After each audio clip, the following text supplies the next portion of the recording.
right, shalom, shalom. Shalom. We'd like to start off by giving our honor and glory to Yahweh, Bahashim, Yahweh Shah, Bahashim, Rakadash. Double honors to our elder apostles and elder bishops of Great Millstone who were well. Peace and blessings, health and wellness to the house of everything elect. We out of Mississippi Camp, the GMS Mississippi Camp. Out here once again, week in, week out, to prophesy the downfall of Babylon. All right, to prophesy the uprising of Zion. All right, Zion forever for Zion. All right, and we also here to tell our people who they are according to the scriptures in these last days, man. Okay, as a matter of fact, before you get that in Revelation, if a brother could get Isaiah 19, how that should be an altar in Egypt, all right? Because what you see today before you is not a random act. Different men throughout the United States and ultimately throughout the world, so-called black, Hispanic, and Native American men, prophesizing the downfall of a place called America, man. All right? So we're in biblical prophecy now. All right? Isaiah 19, verse 14.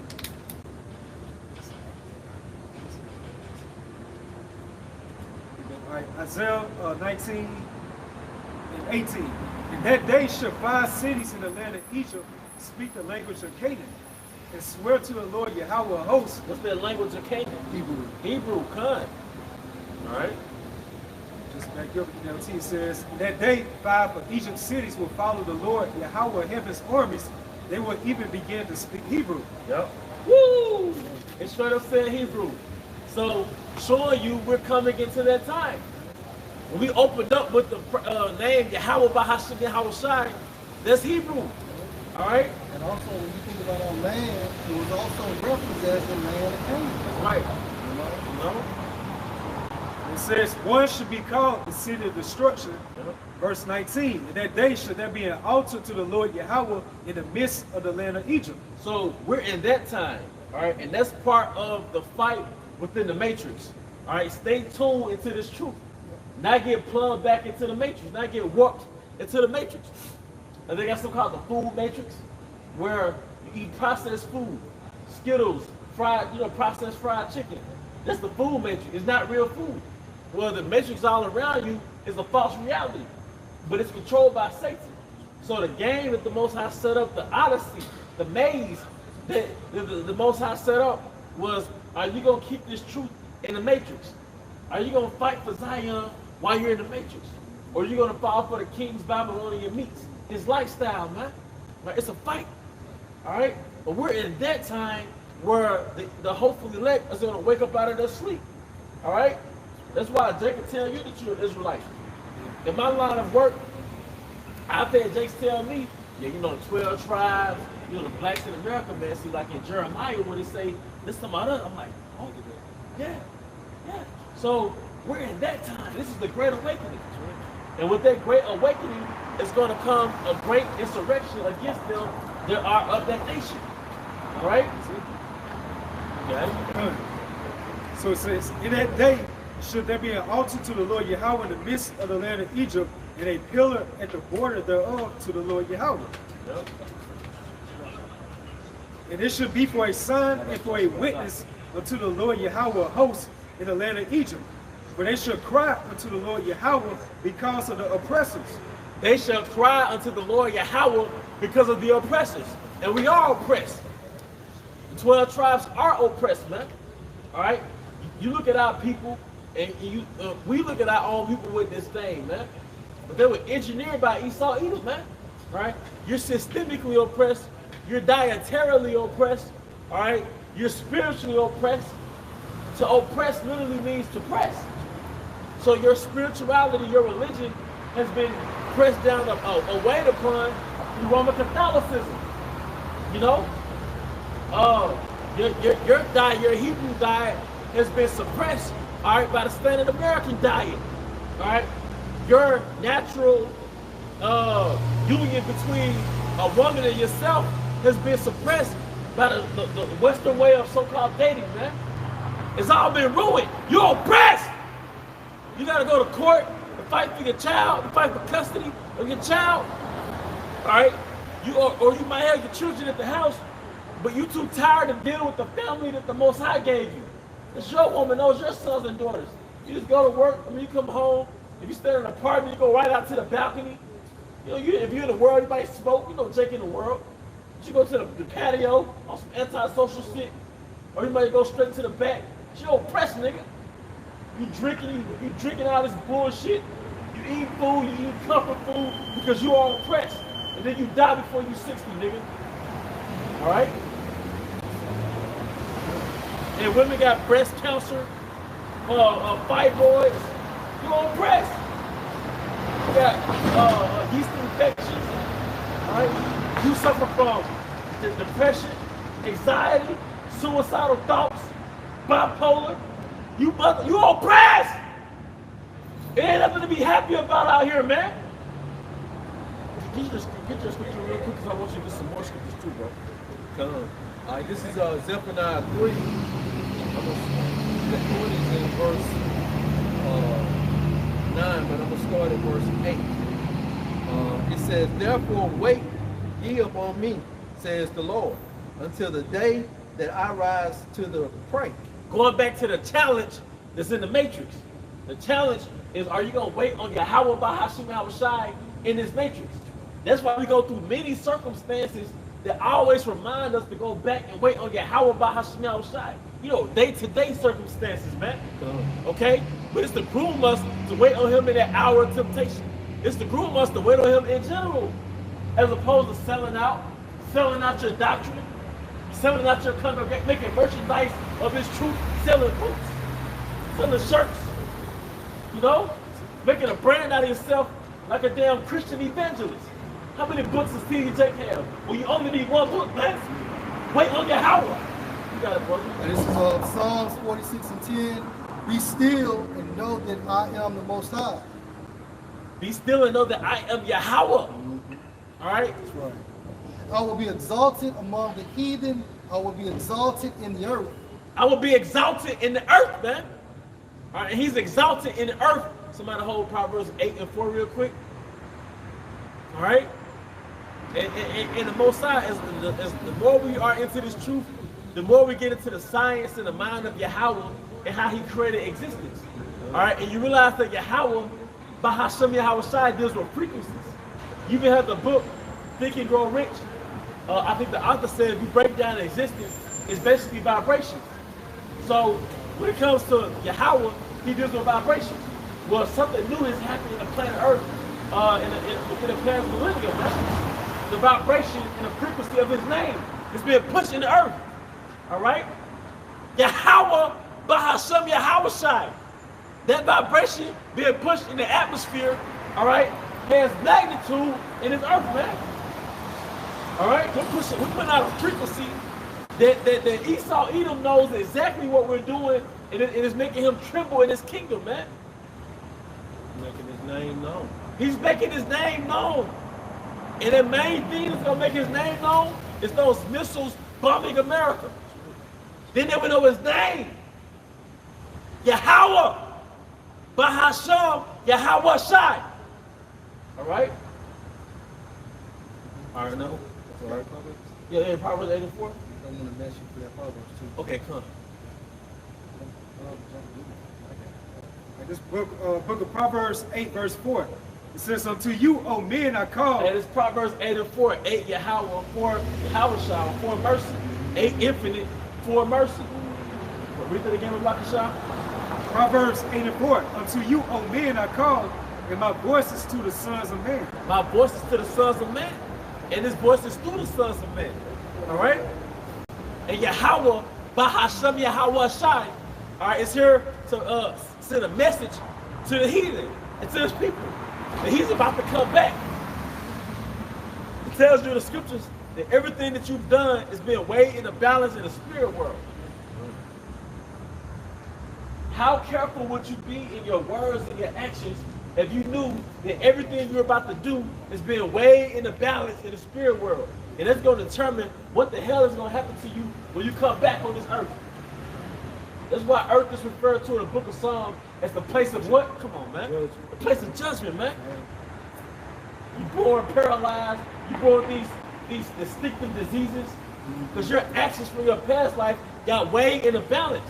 And the Most High weighs balances, man. All right? You got that link, bro? Yeah. The woman, like the brother Yasha was getting into, they have a beautiful role. They're nourishers. You know, they make your house a sanctuary. But the Most High ain't nation builder with no woman. Get real, man. All right, for the first time, we here to tell you that you're important. You know, you were important. And you can look at me and tell me the same thing, man. Because as so-called Negroes, Hispanics, and Native Americans, we've been devalued. You go to the hospital with your woman, they're not talking to you, they're talking to your woman. Your woman got a baby, they don't give a fuck about you. Move out the way. So what can we do for you? All right, the so-called black, Hispanic, and Native American man has been pushed over to the side, man. All right? It says, "Oh, nation not desired." Oh, nation, and the nation is really the men. Right. The thing that belongs to us are our women and sons and daughters. Those are our possessions. But the nation is us. So for the first time in a long time, you are important, man. You are important, man. I will make them more precious than what? Fine gold, man. You are not your occupation here in Babylon. That's your role that you play as Superman. Clark Kent, man. And don't you forget that, man. All right. This is Ecclesiastes 3:16. And moreover, assault under the sun the place of judgment. And what's the place of judgment? Earth. Because whatever you did in this life, it gets weighed in the balance in front of Yahweh by Hashem Yahweh Shai. Then you got to come out on earth and play that sentence. You're good and bad. They had this movie with Eddie Murphy called Good Deeds, you know? But that thing, and you broke it down, what they call karma, really goes back to he makes, all right? Which is really judgment, all right? And back in Ecclesiastes 3:16, that wickedness was there, and the place of righteousness, that iniquity was there. That's earth. And the main reason why iniquity is here, because a nation that embodies iniquity is running the planet Earth. The man of sin. His name is the man of sin. What type of epithet is that? The man of sin. Woo! That's why you hear from that name and call yourself a white man. All right. Job 9:24. The earth is given into the hand of the wicked. Now, who runs the governments of this world? Esau, Edom. What are all the modern names named out there? Esau, Edom. You got Jackson, Mississippi, from a devil. Columbus, Mississippi. Even Colombia. Colombia. All of Central and South America. Ain't nothing but a conquered penal colony. All right. But all of them Jackson derivatives. Jackson, Jacksonville. You said Jefferson Davidson, Smith County, Forest County. I want to say little Fort Bluff. You know, I think that's an Edomite name. Yeah. But even like, and we just come out the local places. But this throughout the United States, all these are damn capitals. Right? He covers the faces of the judges thereof. He covers the face of the judges. Now you have something called the iconoclast in the water. And that's when you destroy the original paintings and icons of the prophets according to the Holy Scriptures. And where the prophets were depicted is men who look like us. But you, when you came into rulership, all right, around the late 13th to 1400s, all right, you had a commission set out to either destroy those icons or paint over them. Look it up, literally, man. Because one of the fallacies of white supremacy is that you always rule. So what goes into the minds of everyone's subconscious is that you are always in power. That's one of your it's one of the fallacies of your so-called white supremacy is that you are always in power. All right? The name of their land. This is Psalm 49:11. their own inward thoughts is that their houses shall continue forever. Yep. And your houses are your lineage. That's right. You know, your offspring. All right.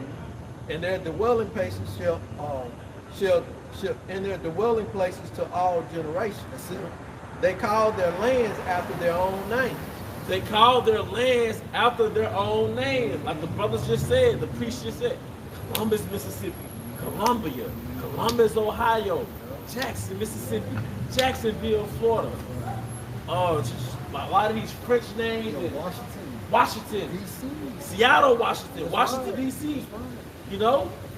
You got it? Yeah. And then even when you go into the Hebrew term for houses, you have what? What's it called? What's the Hebrew? The house? You know, house in Hebrew. Bayah? Bayah. Right? What that means also, a definition is basically your body. And that also speaks of what? Transhumanism. So this man wants to be forever young. So not only does he do his land, but at the end of the day, he used that for transhumanism. Because when you look up that term again, houses, it's by Yah, it has bodies. What is he going to place in your body? Revelation 13 chapter. And that's going to assist him with what? Transhumanism. Which means what? Change the form of the human. Because what's one thing that man has always desired? To live forever. To live forever. And that's why you damn bank, you elites, small heads, you set up kills and murders so you can get the organs of our people. How many heart transplants have you had? And everyone knows that the Israelites had the best organs. So when Keisha go missing or some athlete die, all right, nah, that's a staged death. So those elite can get your organs. And what's the name of that movie with the guy that plays Deadpool? He had a movie called Selfless or something. I think it's called Selfless, but you had this billionaire that basically needed his body. Yep. Because his body was old and broken down and sick, so he was going to pay him basically to put his mind, his conscience in his body. You know, we're in their little, this is their world, like United States, the Matrix. Really, the whole world. Because another thing, I'm going to get to the point, another thing that Esau Edom does, like in Britain, he goes to the third world countries, Africa, where people are prostituting their sons and daughters, and you know who the best client? Esau Edom. Because he's going to pay way more money to have sex with a child than a local. So they look at it like, just like escorts in the United States, they love their Edomite boy. So same thing in a third world country where he can get real freaky without them strict laws, man. Right. All right, and he gonna pay that money because he a freak, man. You know? He'll be out there heavy DR. Yeah. They got a documentary on there on YouTube. If I'm not mistaken, there's a lot of crossbodies in DR. You know? So I know what Esau like, man. Be out there on the beaches messing with little boys. I forgot the name they call them over there, like the local name. Like little beach boys, you know. Yeah. They really like sex slaves for Esau Edom, especially those British Edomites, you know. Yeah, because what do we call them Grecians, man? Warlords, man. You watch that movie Alexander, they didn't hide it. Alexander, he had that his best friend was his lover. You know, and he was into those crossbodies, man. Those transformers, man. Robots in the sky.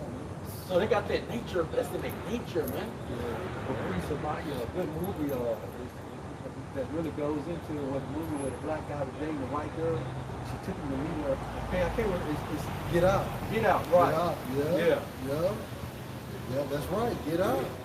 You know, they was taking all the Jake's bodies and putting themselves in their bodies. That's it, bro. That's it.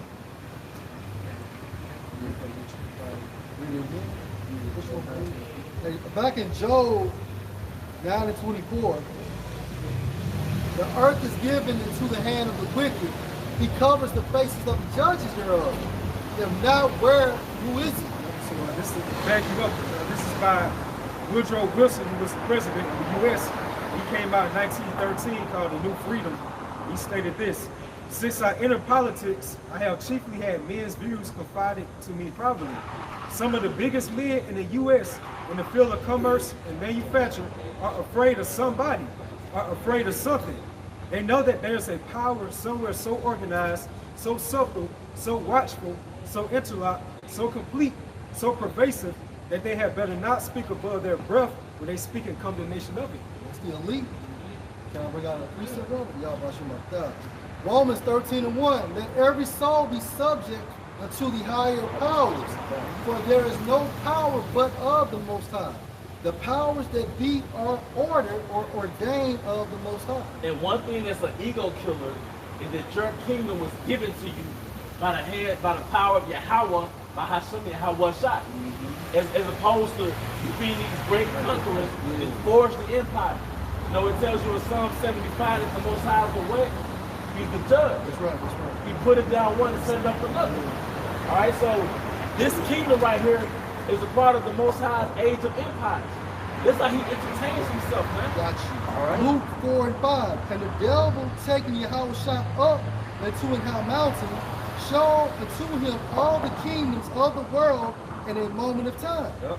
Verse 6. And the devil said unto him, all this power will I give you, and the glory of them, for that is delivered unto me. Yep. Because so the Most High gave the kingdoms of the sons of men in the power of Satan. That's why when these elites come into power, what do they master? Satan. They master Satan. That's right. They master witchcraft. That's right. Because Satan, spiritual demon Satan, was given power to planet Earth. That's it. And if you don't believe there's a point, all you have to do is read Matthew the 4th chapter and Luke the 4th chapter. And Saints say, if you bow down, if you worship me, if you study me, then therefore I will give you my so-called glory. Yep. Right? Back into Luke 4:6. And to whomsoever I will, I give you. Yep. So, go ahead, bro. Now, like something like you just read Job 9:24, something is given unto you. That means that it was bestowed upon you. It was like a gift. Yep. It's not by your own might and force that, you know what I'm saying, that you was able to accomplish this rulership. Yeah. Like, that's why you have something called manifest destiny. Who wasn't manifested by ultimate? Yeah. How about you know? That's right. And that shows you that Satan is under the command of the Most High, because he had actually received this glory, meaning his time frame to rule within the sons of men rulership. He didn't fight for it. He didn't take. He said it was given to me, and then I give it to whomsoever I will. But those instructions still come from Yahweh B'Shem Shai. Yep. So, and the point was, man, the reality is that you're toys in the Most High's toy box, man. In the Sims game, man. You know? We all had toys where we had one action figure in our left hand and one in our right hand. And we did all type of dramatic shit. But really, that was the Most High in us, man. You have one that you always like the best. That's right. That's right. It's your favorite toy, man. Your favorite toy. All right.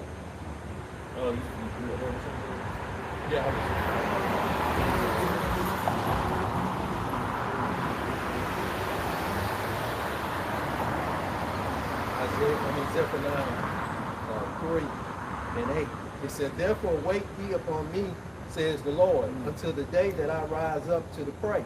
Because the anger that we have in us, Yahweh Shai has that in him. So he's gonna come and get busy. So we're not gonna start some militia and bear arms and do all this stuff, man. Nah, we're waiting on Yahweh by Hashem Yahweh Shai. Because Yahweh Shai is the Lord of hosts. His dad is a man of war. So we're gonna wait on him. Like the olden days. All right. But my determination is to gather the nations that I may assemble the kingdoms, to pour upon them my indignation. What's that? WW3. That's right. Spoken of in the book of Joel, man. As a matter of fact, a brother can keep that in his back pocket about the shot. Maybe it'll come out of the room. Even all my fierce anger, for all the earth shall be devoured with the fire of my jealousy. Yep. What's that talking about? That's talking about America, man. And you're going to have certain parts of the world to be destroyed as well, but only America and Israel will get annihilated. But the difference between America and Israel will be revealed. Yep. And here's the point. For then will I turn to the people a pure language, that they may all call upon the name of Yahweh B'Shem Yahweh Shai. And the Most High is about to attune the frequencies, brother. Because right now the planet Earth, the frequencies in the Western world is out of tune with the frequencies of the Earth. The language, or the perfect language for the Garden of Eden is Hebrew. The perfect language for the earth is Hebrew. Where I know through the Spirit, because it tells you that all people were of one tongue. For the Most High struck the Tower of Babel. So the Most High is about to reset the frequencies, man. It's gonna put everything back in order, man. All right. That's why it's called Lashaman Kodash. Yep. Which means pure tongue. Pure tongue. That's why our forefathers said, I'd rather eat swine before I speak that Greek shit, man. They said that.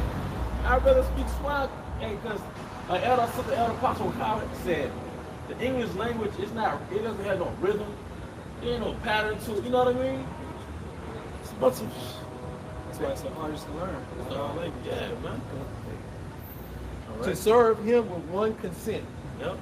It is gonna be a new world order, man. Because we're gonna force the whole world to bow to Yahweh by Hashem and Hawashai, man. You know? You got it, brother. Yeah, this is just going back into that ancient fame that the Most High will receive. It states Joshua 2:1. And Joshua the son of Nun sent out of Shittim 2 men to spy secretly, saying, go view the land, even Jericho. And they went and came into Paul's house named Rahab, and lodged there. Yep. And it was told the king of Jericho, saying, behold, there came men in here tonight, all the sons of Israel, to search out the country. And the king of Jericho sent unto Rahab, saying, bring forth the men that are come to you, which are entered into your house, for they be come to search out all the country.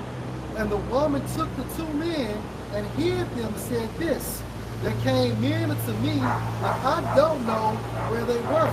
And it came to pass about the time of shutting of the gate, when it was dark, that the men went out. Whether the men went, I don't know. Pursue after them quickly, for you shall overtake them. But she had brought them up to the roof of the house, and hid them with the stalks of flax, which she had laid in order on the roof. And the men pursued after them the way to Jordan unto the fords, and as soon as they which pursued after them were gone out, they shut the gate. And before they were laid down, she came up unto them on the roof, and she said unto the men, I know that Yahweh has given you the land, and that your terror is falling on us, and that all the inhabitants of the land faint because of you.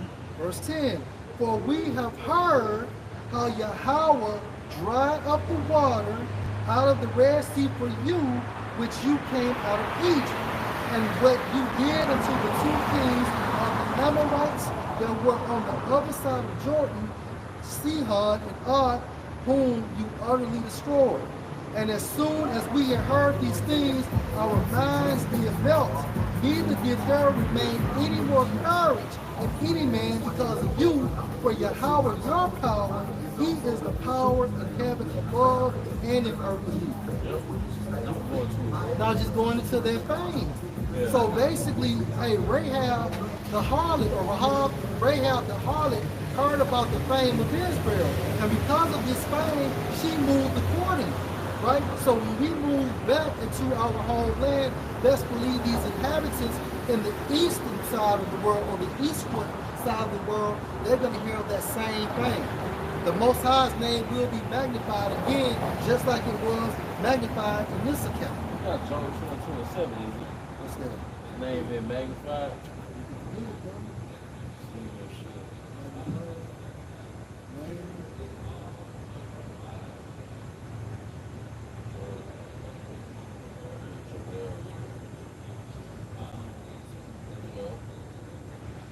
Because ultimately, this is all a learning experience, all right, for the nations to know who their creator is, because he's their creator as well. And the grand scheme of things is for all knees to bow to Yahweh by Hashem Yahushua. You know? I got one for you. Okay, come. Romans 9:17. For the scripture said unto Pharaoh, even for this same purpose have I raised you up, that I might show my power in you, and that my name might be declared throughout all the earth. That my name might be declared throughout all the earth, man. So this is all about the declaring of his name, man. It's not about us, all right? It's about Yahweh and Yahushai. And all things were given to who? Yahushai. So this is about, well, before I close my section out, my end, if a brother could get Revelation 4 and 11. You have something? This is Revelation chapter 4, and verse 11. You are worthy, O Lord, to receive glory and honor and power, for you have created all things, and for your pleasure they are and were created. Yeah, so this is his entertainment. He's entertained. It said, for your pleasure they are and were created.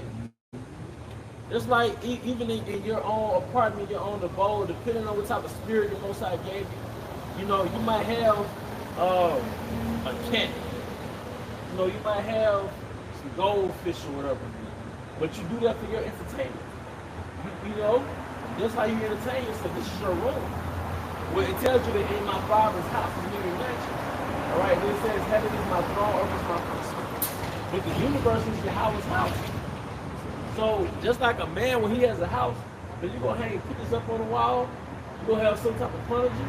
All right, so you might have a big 120-gallon fish tank with different fish. Well, the Most High's 120-gallon fish tank is these different oceans. All right, the pictures that he hang up on the wall is these different planets. You know, and he's hanging up decorations in this universe. And this universe is his house. You know, so that's the point, man. All right. So this is how he entertained himself. That's like in your house, you have an entertainment center. You got the TV, the speakers. You can't just have the TV by itself. You got to go get that surround sound. You know. So that's how the Most High, he has his own entertainment center. It's the planet Earth. You said so important. You said how the planets are hanged. To back you up, this is Job 26 and 7. He stretched out the north over the empty place and hanged the earth on nothing. He hanged the earth on nothing, right? And that's another part of his majestic signs to show who he is. Because you got atheists, you got actual people that are atheists who don't believe in a creator, yet they're standing on something that was created. Yet they're created. If you were created, that means you have a creator. If you are a creature, which creature comes from creation. If you are a creature, that means you were created. It means somebody else created you besides you. You didn't create yourself, man. We're sons of the Most High. That makes us God, but we're not actually the Most High. You know? Like a woman is not actual a goddess. In the sense that she created herself. She's a part of Yahweh's creation. All right? You got some other lesson? This is Isaiah chapter 4. You had something? It's Isaiah chapter 40, starting at verse 21. So have you not known? Have you not heard? Have it not been told you from the beginning? Have you not understood from the foundations of the earth? Is it he that sitteth upon the circle of the earth? He that sitteth upon a circle of the earth. Not the CD. And really that word circle goes back to globe. And it's not that deep. Circle goes back to globe. Our head shaped like globe. You know how many bowel centers are in our body? You know how many spheres you can see in existence? Why is it so hard to fathom that the earth is not that it's a globe, man? All right, that's what it is. See the sun and the moon, they're round. They're a circle. All the planets are circles. Then they make circular rotation. The earth is flat. That's cute, man. Right? It is he that sitteth upon the circle of the earth, and the inhabitants thereof are as grasshoppers. It said he sitteth upon a circle of the earth. Well, didn't I say earth is his footstool? So that he rested his feet on the earth, man. You know? And the inhabitants inhabitants thereof are as grasshoppers. You know what it means when it says the inhabitants are as grasshoppers? Because we're people. That's why when the Most High talked to Ezekiel, he said, "Thou son of man." Jacob thy word. Not Jacob thy word, man. Because also I think it's in Job or Psalm, you can correct me, where it says, "What is man? Man is like a grasshopper that's crushed in a day." You wake up on your way to work, it's a car accident on the side of the road, an ambulance, somebody can call over to the ambulance. Like, you just a fucking worm. And we all like a worm, we can easily get squished. You know? That's it, because when you be in the airplane, you look down, you see, the traffic, they look like little, just like ants. Yeah, just little ant moving beds, around, man. you know? That shows you the vintage of the Most High. You know, like you say, because when he's looking down, everything is small and insignificant. They got some on like YouTube, TikTok, social media, their filming perspective, they call it POV, point of view. But the point of view of Yahweh is like, look at this. That's why it says in Sirach, glass, earth the ashes proud. Yeah. Also, too, that goes into a comparison of his power versus man. Yeah. Because look at us compared to a grasshopper, how small it is, and look at us compared to Yahweh, how small we are. And that shows that he is the ultimate intimate, the ultimate one that has the power over us. That stretcheth out the heavens as a curtain. Stretch it out the heaven. As a curtain. Now, this man got something called the Hubble telescope, and he could penetrate into existence, into the universe, and you will see that it's like a curtain. That the universe is stretched out like a curtain. And it has all these different galaxies and different systems, because we're in one solar system. This is called the solar system because this is the system that's solar or powered by the sun. These different planets, all right, but it's within the Milky Way galaxy. But there are millions, if not trillions of galaxies. Now, it's infinite galaxies. But within galaxies, there's trillions of stars. But every star is a solar source for the planets in this system. So that's why we said in my father's house so many mansions. Really, we like each one of us is a galaxy. Yeah. Break it down, baby. On the whole other level, this is for we made from stardust. It's a known fact that the body made from stardust. We're going back to where it says stretches out the heavens as a curtain. We're going back to what you were saying when you decorating your house and stuff. The heavens, the sky is like that's what the Most High uses his curtain. Like from the rear end, from that third rear. Right. So the heavens is like you say, it stretches out the heavens like a curtain. Cause it's just like if you look at the whole sky, right? And I be thinking like, okay, we said she sent his angel to the four corners of earth to gather the elect. I be like, really, he's so powerful. Like they already there. When he just opened that rim, you know what I'm saying? However big the sky is, the angels is there. You know what I'm saying? They do multitudes of the angels is there already. You know, it's just like you gonna put a curtain back. You know what I'm saying? Well, what's that? I'm sorry, brother. What's that gospel song, that so-called gospel? Open the floodgates of heaven. You know, like open up that spirit world. All right. You know? Cause when you look at the sky like it's no end, I be looking at it from one end, I'm like, I just imagine like the angels from one corner of the earth to the other. I'd be amazing. You can't see it with the naked eye, But you take a camera lens, you can see objects, that's out there in the sky. And like you're saying, that's the Most High. Who was it in the scriptures where the Most High opened up heaven with Jacob's ladder? Yeah. He opened up heaven and he saw the angels going up and down. So he's hiding that spiritual realm. But Esau them pierced into it because he said one of the scriptures, if I'm not mistaken, correct me if I'm wrong, Esau has pierced into heaven with his devices. An Obadiah? It's kind of like space stations. Yeah. With the Hubble telescope, like I was saying, he can see out far into the galaxy. That's what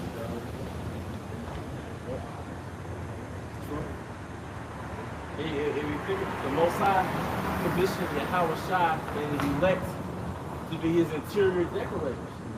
Are you going to Genesis, the first chapter? It talks about how they knew the elements, and it made light. Really, those were his interior decorators at work, man. Yahweh was just the visionary. That's why in Proverbs, the 8th chapter in the NLT, What does it say? I was the architect by his side, man. Right. And the elements were nothing but the so-called building material. Yes, building material. You know what I'm saying? Yep. And spreaded them out as a tent to dwell in. Yep. That bringeth the princes to nothing, he maketh the judges of the earth as vanity. They said he bringeth the princes to nothing. Going back to Job 9:24, the earth is given to the hand of the wicked. You know, to come into rulership, that's a gift given to you by the Most High. I'm gonna give this particular breed of son of man a space to play. Because when you come into power, when your people come into power, that's the Most High giving you a window to play on earth. You know, the Egyptians had that time, the Assyrians, the Babylonians, the Persians, the Medes. There's a time and chance happening to every man. All right, Colossians 1:16.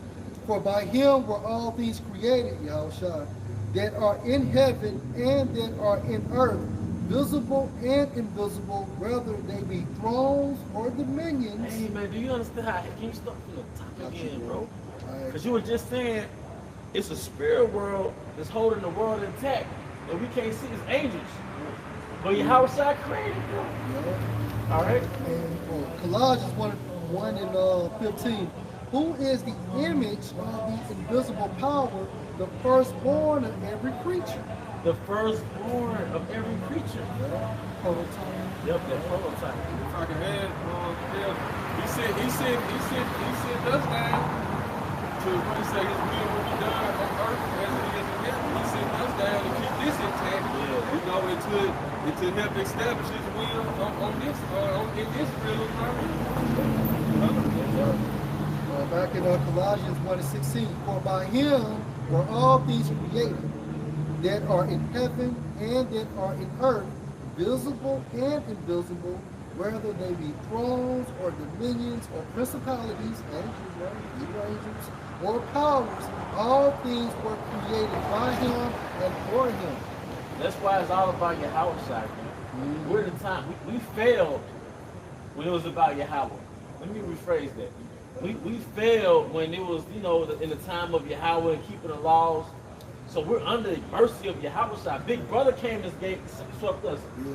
Big brother came and gathered them dirty ass sheep. What a dirty ass sheep that Yahushua the shepherd came and gathered, Because man. he fell too. Yeah, that's right. You know what I'm saying? Right, yeah. You know, he fell as well. So through Yahushua, like the elder said, now we have that entry gate back to the Most High. That's right. Because the Heavenly Father, Yahweh, he hid his face from us. That's right. The part they hide in their face goes to by he taking away that name. So like you said, through Yahushua, through the blood of the Lamb, that's how we're being reintroduced back to the Heavenly Father, Yahweh. But we got to go through that door, Right. which is Yahushua. But you got different jakes out there saying that we're supposed to worship Yahushua. Right. The greatest deed a man can ever do upon this earth. Right. You know? And then you got Sakari up there saying, talking about, it's about keeping the law. Nigga, you can't keep the law. You know, you break the law as soon as you wake up. As soon as you get out the fucking bed, you break the law. Hey, as soon as you put that sock on, As soon as you put the sock you on. put that denim on top of that Right. sock. A fucking evil thought can come in your mind, you don't went off. That's the importance of Yahushua. That's the importance of faith. Remember, when Abraham basically believed in Yahweh, it was accounted for him as righteousness. He wasn't keeping the law. It's just a very thought that the man of sin is a rulership. So how can you be able to keep all the laws of the Heavenly Father Yahweh? Right. You got this so-called rulership established by the wicked themselves. Right. And since y'all niggas don't believe in all the time, you better be keeping those animal sacrifices. Anytime you go off, where's them doves at? Yeah. Where's the lamb at? Better be making noise like bird, man. Yeah. Some weird ass niggas, man. Scriptures go, so you bring one. Break them all. Yeah. That's why I said we failed with Yahweh. That's right, bro. We failed. That's right. We couldn't do it, man. Stony heart. Yep. Stony heart. Back in the scripture, Colossians 1:17, and he is before all things, and by him all things consist. And he said, by him all things consist. That's heavy. Because Yahushua is in control of, I want to say, time. You know, I'm thinking of another word. I'm making an effort to think of another word. But continuation. Destiny. Like, if you got a remote control in your hand, you control if the movie gonna stop, play, fast forward. Then it says sit right 39, make the time short. Right. Because when you're on YouTube, you can adjust the speed. You put it at 1.5 or 1.75. So your house shot adjusting the speed of existence. That's how bad your house shot is, man. So the Most High is in control of the passage of time. Ancient. Also, the land back on your elder. Yahweh knew what we were going to go through. Yahweh shot. He sent Yahweh shot to show us that path. To get back to him. Like you said, there's only one path. That's right. Fire on one side, water on the other side. So during the time of slavery, from slavery until we got brought over here from the time we got brought over here on the ships, and during slavery we lost our way. So he sent Yahweh shot in that path that we find our way. Because Yahweh shot spoke through the spirit, and we heard his voice. And beginning to wake up and come back and follow that path, get on that right path to find our way home. Now you brought out I used to show like YouTube things, like how we can do a YouTube, like 1.6 make the speed go up. Think about it in another sense, like also on YouTube, the tabs with the video, you got like 360, like the video resolution. You got 720, you got 1080, then you got now 4K. Yeah. You see how shot making everything more clear now through the spirit, like the vision. That's heavy. Looking into a glass dark, looking at it face to face. That's a collab right there. Hey, I got one for the brother Yahweh to John 1:14, since you were going about the path. And the word was made flesh and dwelt among us, and we beheld his glory, the glory as the only begotten of the Father, full of grace and truth. So Yahweh Shai really came in his own creation. He was the blueprint. The man, the entity that created existence under the commission of Yahweh, he came in human form, in earthly form, all right, and clothed in dirt and ashes, all right, and he walked on earth, and he looked at his son. He walked on earth, and really everybody was his son. Like the people he was condemning, he created them. When you think about it. So he knew exactly who his co-creators were, because when you got a movie, you got like a creator, you got a co-creator, for lack of better words. So we was in on a project with Yahweh Shai, we was commissioned to create existence. So he knew who the grabbed when he grabbed Peter and James and John. So through the spirit was behind the scenes. That's it. Yeah, you got the little sneak preview. That's it. And that's why Yahweh himself said, this is my son, whom I am well pleased. Because, hey, remember, he also has that title as what? The Lamb without blemish. He never sinned. And think about this, he's on such a level, he's the Holy Spirit that Yahweh resurrected and created. Everything else is through Yahweh Shai. So he can get that preeminence. Right? He's the high priest, Nicholas.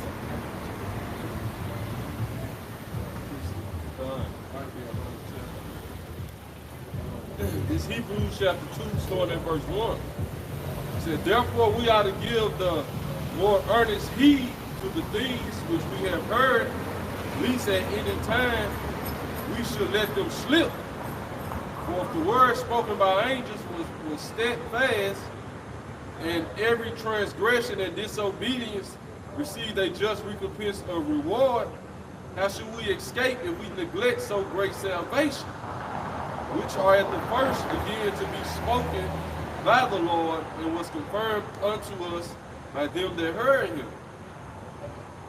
He said, how about Shema That's going to the doctrine of Yahweh Shai, because what was he teaching? Salvation, repentance.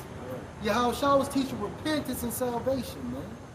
And what was one of the things he said? This is the way. Yeah. Follow me.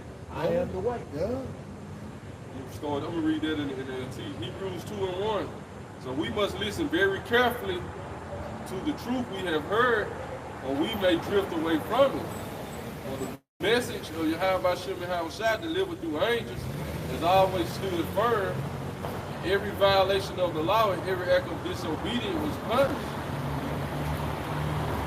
So So what makes us think we can escape if we neglect this great salvation that was first announced by the Lord Yahushua himself, and then to deliver to us by those who heard him speak?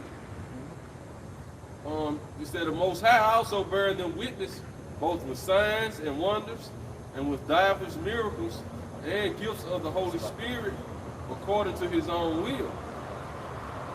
For unto the angels has he not put in, in subjection the world to come, wherefore we speak. So Yahushua gets all the glory, right? Because this new world to come is all about Yahushua. Go ahead.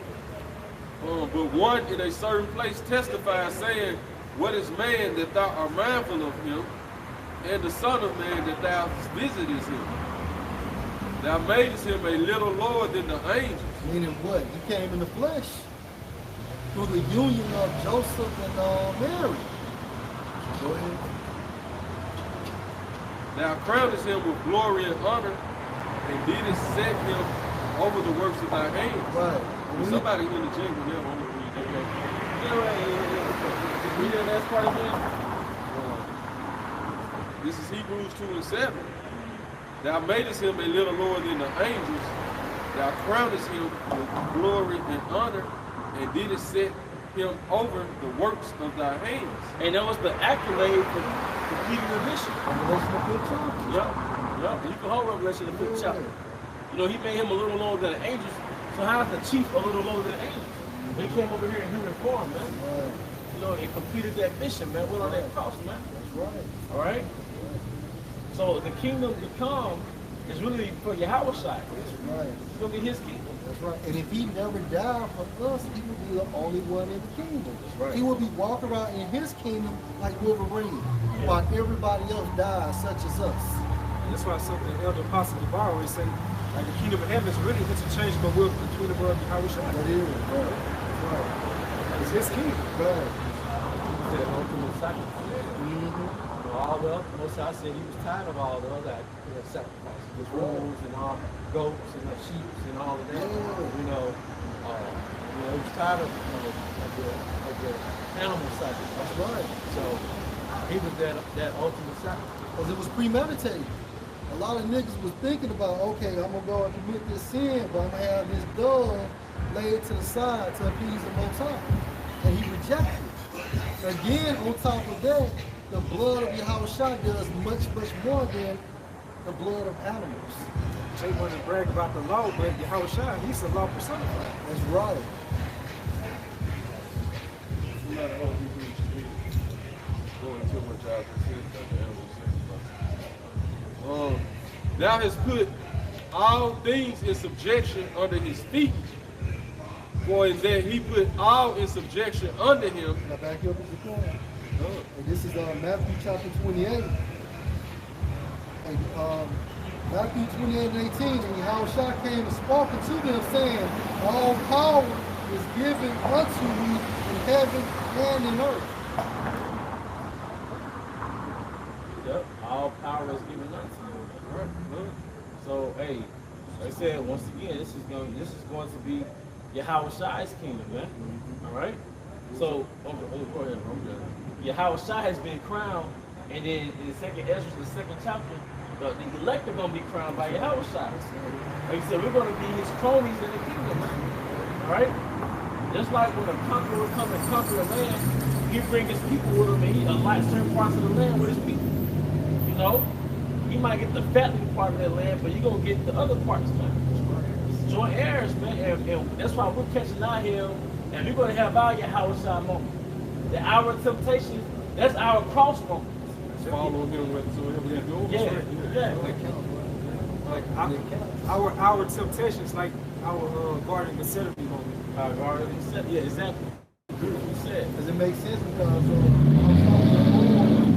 being pressed. So we're anointed through the Spirit of Yahushua, and we're going to be that oil getting pressed.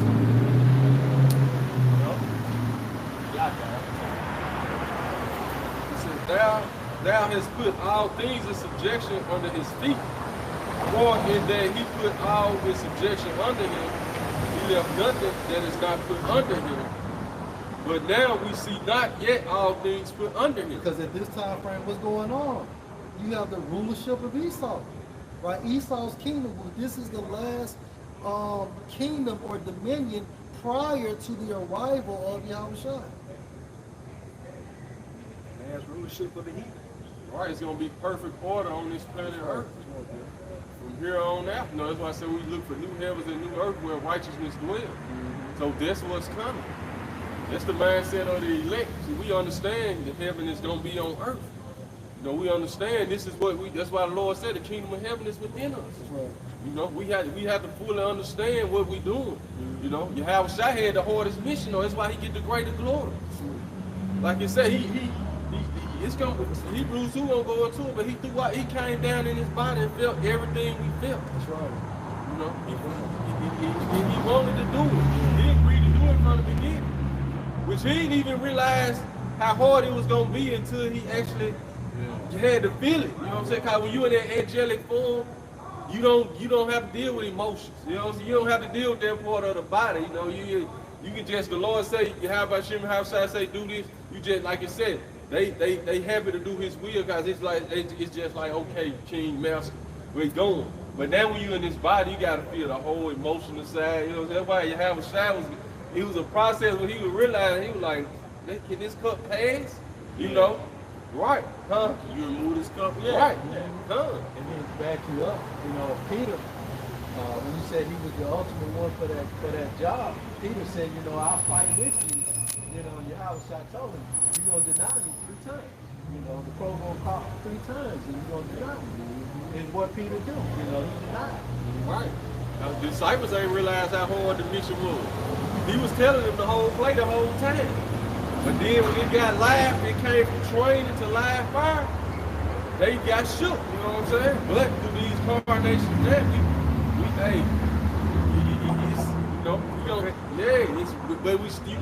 the righteous still gonna scarcely be saved. But this is for all the glory this time. This is for all the chips. This is for the whole rulership of the planet Earth. See, this is the mindset of the elect, the 144,000. We know what this is for. This is for the whole nation of Israel to be righteous. The servant ain't greater than his master. You really got to know that you being a sacrifice of your people also. That's what Yahushua preparing us to do. You got to understand that.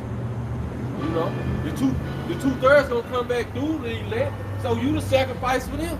You got to know that. You know, it starts with the elect. Yahushua like, look, I'm gonna give y'all the strength, but y'all got a mission. Y'all gotta, cause you best believe.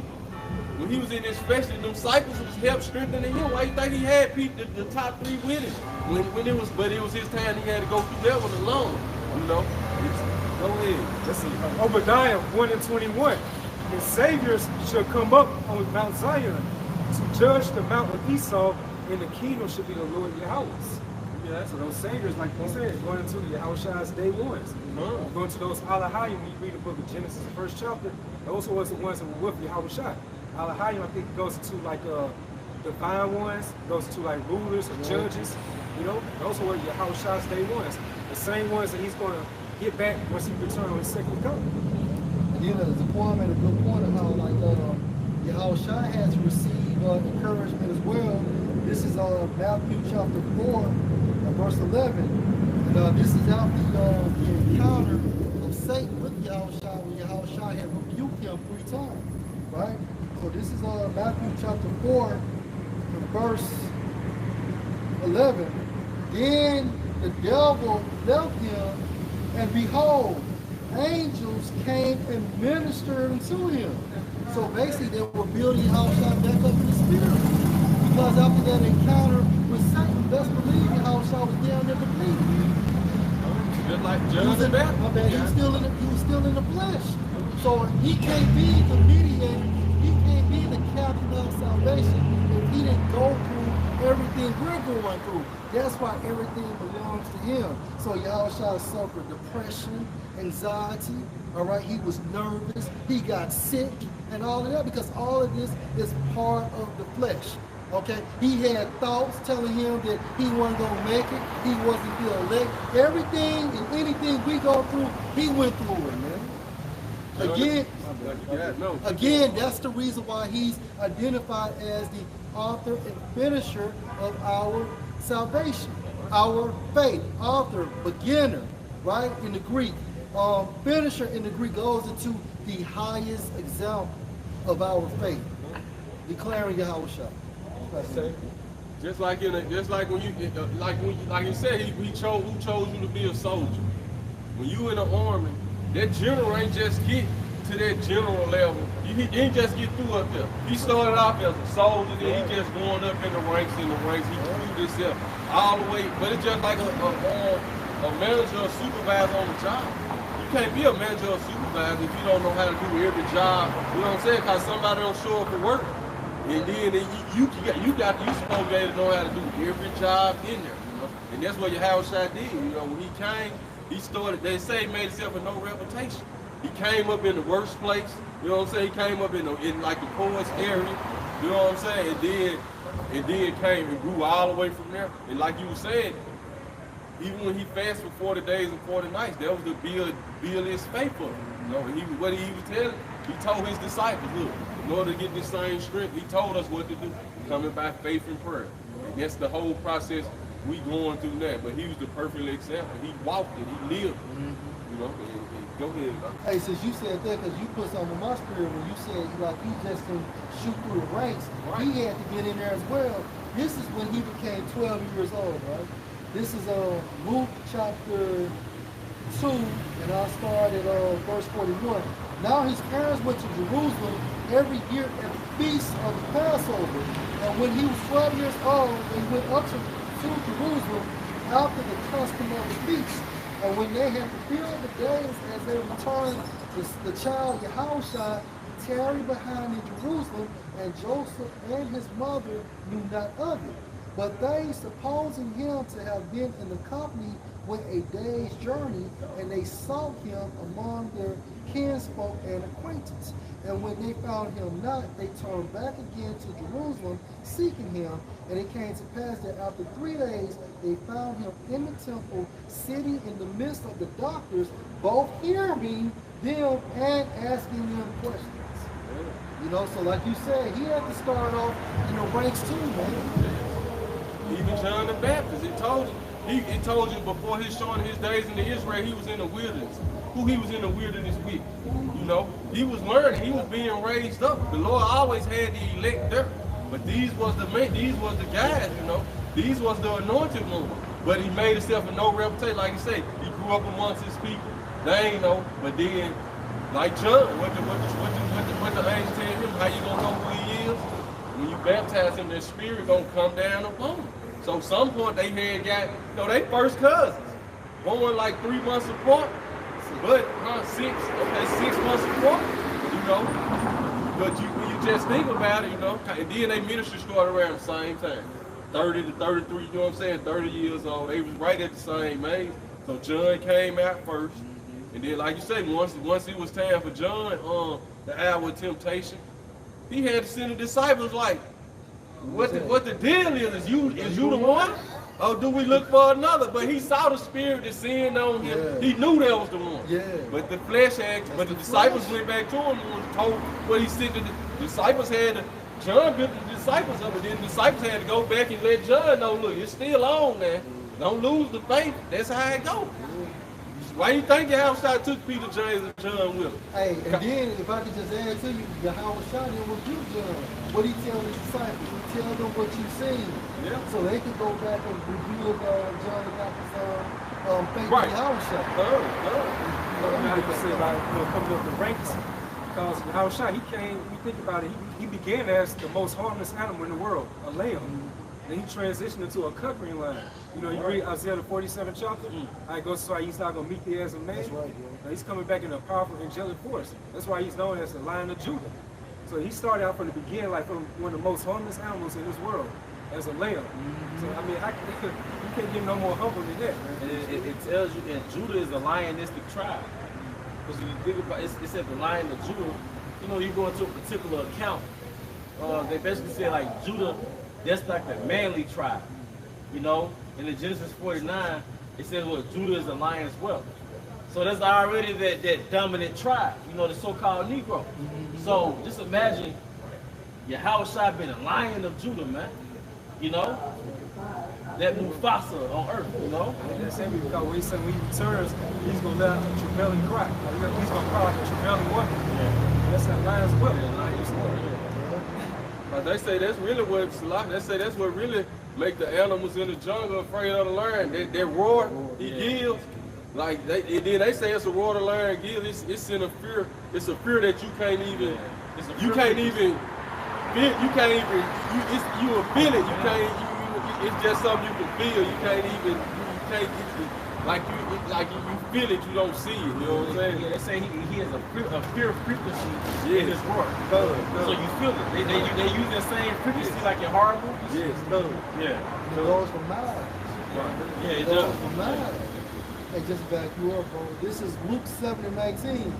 And John calling to him 2 of his disciples sent them to Yahushua saying, are you he that should come, or look we for another? See, everything that was written aforetime was written for our learning. So when brothers, you go through your down moments and you have doubts, it's all a part of the script. You know, it's all a part of, look, the greatest, the 2 greatest men we do it, man. John the Baptist and Yahushua. You know, they had their moments. You got it. When the men were coming to him, they said, John Baptist has sent us unto you, saying, are you he that should come, or look we for another? Just imagine that, man. John had seen everything. John knew that when it was his hour of temptation, he didn't give up. He just like, to the disciples like, man, I need some words. He needs some words of encouragement. He needs, just imagine, they got him locked off in the prison. He know his day's number. He already know what Herod finna do. You know what I'm saying? He like, this, he ain't understand the full plan. He know Yahushua got the power to come free. That's why he like, he really think, I'm thinking about it now. He was like, you gonna let this, you the one? What we got going on here? Right, right. And you knew he had the Holy Spirit, because even when he was in his mom's womb, Elizabeth, when she told his mother the salutation that she was pregnant, what did John the Baptist do? They said he jumped and he breathed in her womb. In the scripture, You know what I'm saying? Yeah, I'm gonna do that. And this is Luke chapter 7.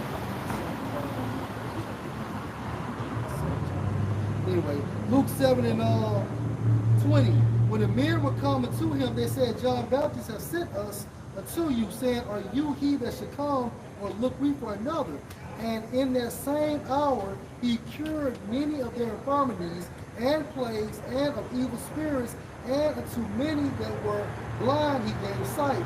Then Yahushua answering and said unto them, go your way and tell John what things you have seen and heard, how that the blind see, the lame walk, the lepers are cleansed, the deaf hear, the dead are raised, to the poor the gospel is preached, and blessed is he whosoever shall not be offended in me. So Yahushua did not curse John out. No, basically he revealed him back in the spirit, man. He confirmed his mind. He That's strengthened right. his mind. That's Just it. like when Yahushua told Peter, Satan desires to sift thee as wheat. When thou converted, strengthen thy brother. When you look up that word strengthen in the Greek, it tell you to confirm that mind. You know, you gotta keep, we have to keep confirming each other's mind. Because it's a constant process, it's a constant battle. It's never gonna stop until we given that new body, until we given that new, you know, the law, statutes, and commandments put it in us. You know, that's why as Paul said, he fought the good fight. He fought the good fight. You know, when he knew he was going to depart from this realm, you know, he's like, look, I fought it to the end. That's what we got to do. So the thoughts never gonna leave. You get what you got. I was just gonna say what you were saying, which that goes into iron sharpening iron. You know, that's part of the brotherly love, you know, strengthening each other. And then being out here, teaching, you know, count, live streams with brothers. You going over to another brother's house, do a live stream. It's as though your house by outside sprinkling faith on you once you do that, man. You know, because a week in the matrix will ruin you, man. 1 week from Monday to Friday or whatever, you know, it'll wear you down. But you go do a live stream in the middle of the week. You know, then you got camp on Friday. Those things pour spirit back into you, pour power back into you, man. Right. Right. And the beauty of that is, you know, what did he say? When two or more are gathered in my name, I'm in the midst. So he's there to strength. You know. And you can feel that presence. Right. When you're amongst brothers, you can feel that presence of the House shot. It's different. It's energizing. Yeah. It's noble. That's right. You know. And how do you know it's important? Because after a session on the highways and byways, as soon as you get in your car, you just feel drained because this weak ass flesh can't take that the potency of that Holy Spirit. Right. Yeah, I'm gonna get this done. Go back to the Luke going from the John had the Holy Spirit. This is Romans chapter 10, verse 17. So then, faith coming by hearing, and hearing by the word of Yahweh Shem Yahweh Shai. Romans chapter 10, verse 17. So then, faith coming by hearing. So faith came by hearing. Okay, how do we become faithful through the Spirit of Yahweh Shem Shai? I'm coming across the videos. We heard the videos. We seen our teachers, right? Go ahead. Go ahead. I was just going to say, what did Yahweh say? My sheep hear my voice. That's it. That's it. And hearing by the word of Yahweh Shem Yahweh Shai. And hearing by the word of Yahweh Shem Shai, no matter what format you got it in, whether you drove by the camps, you stopped on brakes, you parked your car, you hopped out the whip and you came by the camp, or you was on YouTube and you seen the apostles and the thought no matter what. But I say, have they not heard? Yes, verily, their sounds went into all the earth. And that's literally, because at the end of the day, according to the prophecy of Psalms the 19th chapter, this doctrine has to go wide to the four corners of the world because you have the elect yet. And also these other nations has to be judged by that same word. That sound goes into the spiritual vehicle, like you said, internet. Which did that heavy lifting. Yeah. When you go into that term blind in the Hebrew, it's kanah. It's Psalms the 19th chapter. And when you look that up, it tells you a cord. When you look up a network, it tells you it's a bundle of cords. That's the internet, man. That's the internet. The internet does the heavy lifting. See, we don't have to get on a fucking plane and go to the continent of Africa, right? Or go somewhere in Europe. No. All we have to do is post the videos, upload the videos, and whoever goes see it, go see it. And well, worldwide well. That's right, bro.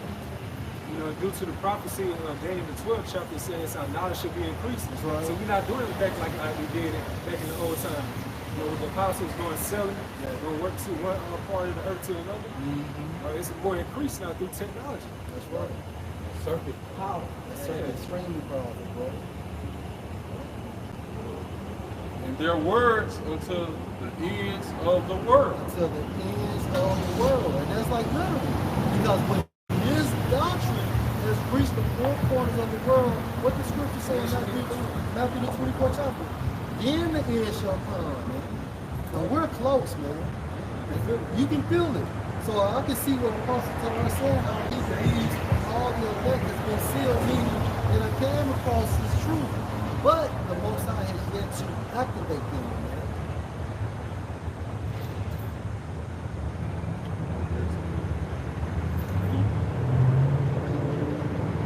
The word called also goes to, it's supposed to be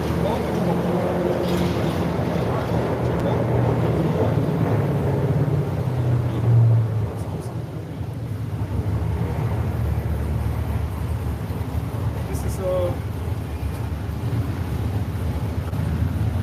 Ecclesiastes 47. Now, if I can say this right quick, like, these outside, it always proves, you know, he'll try to prove scripture wrong. But it's a scientific method the way they say, every word that you speak, they call it goes to the space-time forever. You know what I'm saying? But it goes to every word that you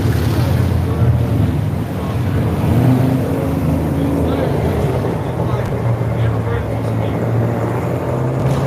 it goes to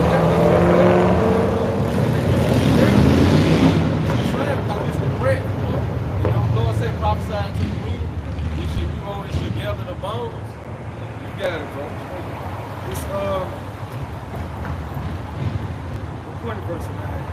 So it's Ecclesiastes 47:1. It says, and after him rose up Nathan to prophesy in the time of David, as is the fat taken away from the peace offering, so was David chosen out of the children of Israel. He played with lions as with kids, with bears as with lambs. Slew he not a giant when he was yet but young? And did he not take away reproach from the people when he lifted up his hand with the stone and the sling, and beat down the boasting of Goliath? For he called upon the Most High Lord, and he gave him strength in his right hand to slay that mighty warrior, and set up the horn of his people. So the people honored him with 10,000s and praised him in the blessings of the Lord, and that he gave him a crown of glory. For he destroyed the enemies on every side, and brought to naught the Philistines his adversaries, and brake their horn asunder unto this day. In all his works he praised the Holy One Most High with words of glory. With his whole heart he sung songs, and loved him that made him. He set singers also before the altar. Prophets. That's what we're doing now. All right. The elder just brought out the initiation of camp of Isaiah the 19th chapter. The altars are your campground. Right? The singers are the prophets. And what we singing to you, the scriptures. When it goes to Ezekiel 33, we was like that lovely song. Yeah. It was like a pleasant voice. That's right. Like you said about the vocal cords. We should sing as if it were a new song. That's And right. another definition for that word sound right there, it say a musical sound. Which goes back to what the elder was bringing out earlier. You know, all of that leads back to what? Glorifying Yahweh Shem Yahushua. Going back to, you know, making that name known throughout the land. Even Howard Shaw, like you said, like he's the author finisher of our faith. Even he was the greatest man ever walked this planet Earth.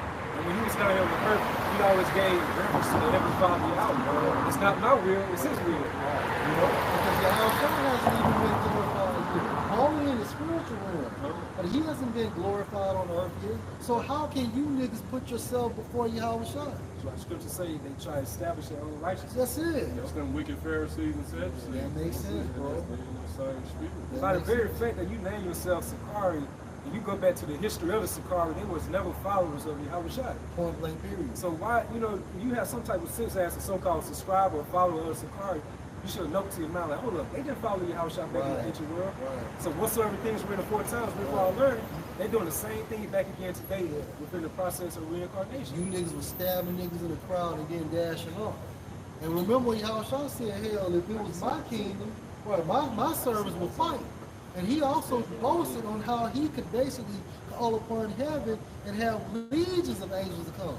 But it wasn't that time frame. And then when you think about Sakari, the reason why, and it's beautiful and I love it, the reason why they questioned Mark, they questioned the apostle Paul and things of that nature, because Yahweh Shai is showing us in the spirit, he comes in the volume of the book. Sakari don't believe in the volume of the book. So by default, we know that that camp, although it could be some elect amongst them, that the Most High is not working with their heads. How the fuck you gonna go out there and prophesy with a goddamn New York fitted hat on? And that's a Greek custom, man. Man, I'm beginning to hate y'all niggas, man. Alright, but you know, we got something before us. Both of them. It's Ecclesiastes 47:9. So he set singers also before the altar, that by their voices they might make sweet melody, and daily sing praises in their songs. This truth is a sweet melody, man. It makes you feel good. When you first came into the truth, or even right now, you've been in this truth for a little small amount of time, but you could be down and out. But when you hear a brother prophesy, you feel good.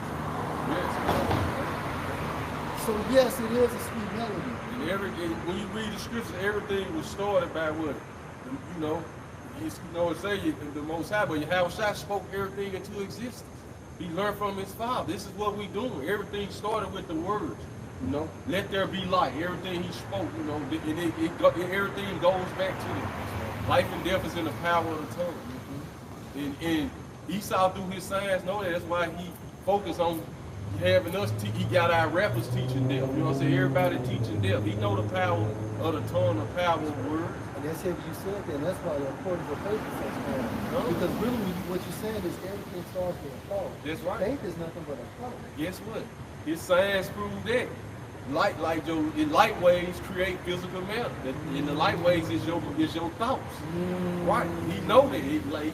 That's the faith, you know what I'm saying? You think it so long and believe it create physical matter. See, we know. And that's why when he see us with that faith unwavering, he like, this is what we gotta get. Even though they don't know my science, you know what I'm saying? We into his science. But so, you know, I listen to it and then I cipher through the scriptures. You know, I'm like, oh, okay. Oh, I'll just go back to the scriptures. Esau know he gonna throw bullshit out there, you know what I'm saying, to throw you out. But I just listen to everybody that go back to the scriptures. Like he said, the light waves create physical matter. And once Esau see us standing in our faith, he see us prophesy, he see it happening, he like, they don't gotta know the scientific part of it. They straight off faith. We got to get there. You know what I'm saying? Right,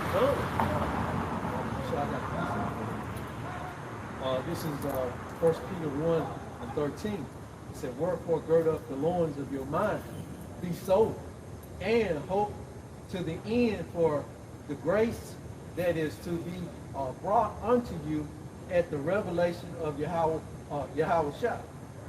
And sober goes to by having that sound mind, right? Not being like spiritually intoxicated by the doctrines or the affairs of this world. And that's what really has messed up our people. They really enchanted by Esau's left hand magic, you know? It's a constant. See, Babylon the Great is a big enchantment. You know what I'm saying? It's everything already set. You know what I'm saying? You know, that's why I say all those whose name weren't written in the book of life before the foundation of the world, they're gonna wander after the beast. It's gonna have you in admiration through its technology, through these so-called discoveries. You're gonna be all up in awe now. But we look at it through the eyes of Yahweh Shah, how nature's supposed to be. This place got the whole earth, you know what I'm saying, breathless really. Make it hard to breathe. Cause even going back to what you was reading in what it was you just reading about, Dave? Right, in Ecclesiastes. We was a bigger stature back then. Right. Everything was a bigger stature. Why? Because the earth had more oxygen. Man. But once Esau took the earth over, you know what I'm saying? It's less oxygen on the earth. It's less. It's so far against nature. So that's why once Babylon the Great is destroyed, everything is nature is just gonna get back to its fullness and right. Because the scripture saying, you know, basically everything has died out. The earth has got old. You know, it's getting old. You know, the body's getting old. So basically everything has gotten old. You know, so everything's got to be renewed. That's right, bro. I'm glad you said that. You niggas be celebrating your birthday because the shit that brings you a year closer to death. Shit depressing, bro. That shit depressing. You hope the destruction of America beats you to old age. Right. You know what I'm saying? You know, to back up Elder Yash, we had this senior BBC employee, you know, from UK. You know, she been on like on the news a lot lately. Her name, is Dawn Whoever. And she stated how white people as a whole is a barbaric, bloodthirsty, rapacious, which goes into greedy, murderous, genocidal, thieving, parasitical, deviant breed. Because they not gonna tell you. They know how they dying at a rapid rate. Like they understand nature is against them, so they just trying to create whatever it takes to keep them going, man. Why you think they hate us so bad? When they look at the Israelites from a scientific standpoint, studying your cells in your body and how your body works, they the special ones. We gotta. They trying to figure out. That's why they want you melanin. That's why they injecting your blood. Why you think plasma centers in the hood? They trying to be you. Right. She also said right here, who disturbed the natural order of the planet. Right. What's that? Isaiah 14, who made the earth a wilderness. See, wherever Esau shows up, shit start dying. That's why he a vessel of wrath, fitted for destruction.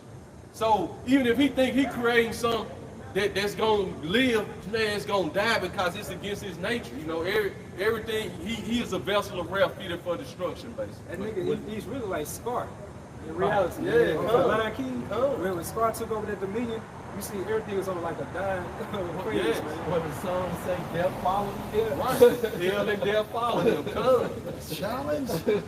Here, Revelation 6:4. Because that's the proof of life. America is the country full of disease, full of this, full of that, you know. You go outside America, you can breathe better, you can live longer. You know what I'm saying? Right. You relaxing, you more happier. And what Cardi B said back in the days when, you know, we used to talk about it. She said when she got to America, she never seen where 30-year-olds and 40-year-olds are out of shape. She said back in the DR, you got 70-year-olds still running down the street. Man, you full got speed ahead. You got Jake from the islands coming to America doing calisthenics at 70. Right. Okay. You know what I'm saying? 7 years old, abbed up. So right, bro. You know, abbed up doing calisthenics, man. That's right. They still eating the food that they ate from the Caribbean. So right, bro. But America, man, you 11 with type 1 diabetes, man. Yeah. Type 2 diabetes, man. Again, this week I heard of a type 4 diabetes. God man. damn. A type fucking 4. Hey, man, stay away from processed food, man. Yeah. It's one, yeah, we keep the dietary laws, it's the foundation. But don't eat the processed version of the dietary laws, man. All right, in Babylon, you gotta be aware of the nature of the kingdom that you're in. That's it. The nature of this kingdom is that he put poison in everything. So you gotta eat the best of the worst, That's man. it. And literally keep that in your mind. Man. Don't be going to fucking McDonald's and Wendy's, man. And it's a demon that comes with that food, man. It's a drug. So pray to Yahweh by Hashem Yahushai to strengthen your spirit, to wean yourself off from fucking drugs, man. You have to be weaned off. You gotta get weaned, because you know what I realized? I know you can attest to this. I'm gonna get back to you. We have drug withdrawals, man. When you let go of processed food, you have withdrawals. That's where them headaches come from, the irritability, the nausea, diarrhea, sleepy, cranky. Because you having a fucking drug withdrawal. So Babylonian food, also known as the sad diet, processed food. Processed food is a literal drug. That's it. Chemicals, man. It's chemicals. And you know what else? That's why I say, if you look up how many, and then we're not advocating smoking marijuana, but somebody look up how many people die from marijuana a year. Because I'm about to make a point. Because another test you can do is by they getting this, just check yourself out. If you go all day without eating, you might feel hungry, right? But you still your energy still be there. Yep. As soon as you fucking let that hunger get to you, you eat, all of a sudden you get tired. You know what I'm saying? I noticed it. I'm like, I went all day now. I might get the hunger pain, then I'm like this and that. But my energy level be there. But if once I go and eat, 20 minutes later, I'm like, but this shit done got me tired. You know what I'm saying? I'm like, Because this, the organs working hard. right, They this process that food. come. So really, the lesser you eat, the more healthier you will be. Yeah, yes. Right. Now I want to make a point about this devil right quick. So, how many people died a year from marijuana? Says, you read that whole phrase? Yeah. It said from 1998 to 2011, on average, 7% of all cases reported to MPSAD had a cannabinoid detected. N equals 110 deaths per year, rising to 18% in 2020. So 110 people a year die from marijuana, right? Now look up how many people a year in America die from cigarettes. Because it's the wordplay. Marijuana classified as a drug, right? But they don't classify cigarettes as a drug. Yet they sell it behind the counter. But let's see how many people a year die from cigarettes. It says smoking is the #1 preventable cause of death in the U.S., killing over 480,000 people per year. Killing 480,000 people a year, and about 40,000 from secondhand smokers. So, but guess what? It kills 480,000 people a year, and they sell it behind the counter. Right. Now, what's the #1 cause of death in America? It's not even smoking. The #1 cause of death in America. Keep in mind, cigarettes kill 480,000 people, yet they sell it behind the register. All you gotta do is be 21? Or is it 18? It's probably 18. Okay, It's 18 with the series, bro. 21 with the liquor. It's So, 18. It's 18. It's 18. I know back in the day it used to be 18. So heart disease is a leading cause of death for both men and women. It says diseases of the circulatory system and cancer remain the 2 leading causes of death in most countries. there's a reason why that damn heart disease, and I was gonna circle it back, I was gonna make an effort to circle it back. But all the things that's legal, those are leading cause of death. Now, you know how many doors got kicked in for marijuana? Like I said, we're not advocating smoking and nothing like that. But the 3 strike law when Bill Clinton was in office, you know how many houses got broken up for marijuana sales?